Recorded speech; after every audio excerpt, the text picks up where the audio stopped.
البحر الأحمر. يقع البحر الأحمر بين قارتي آسيا وأفريقيا، ويعد مدخلا لمياه المحيط الهندي، حيث يتصل به من الجنوب عبر مضيق باب المندب وخليج عدن.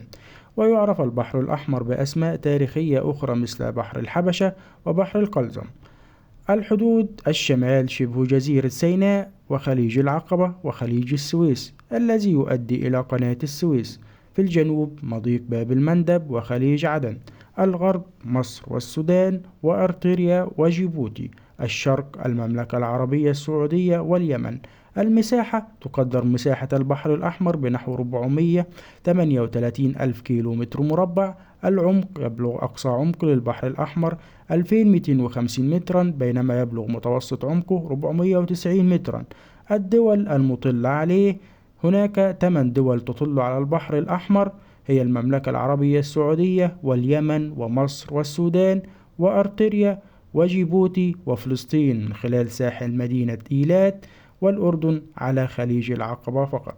سبب التسمية: يعتقد أن سبب التسمية الأكثر شيوعا هو وجود نوع من الطحالب الحمراء الدقيقة التي تنمو بكثافة في مياه البحر، خاصة خلال فصل الربيع، فتضفي لونا أحمرا مميزا على سطحه، خصوصا عند غروب الشمس.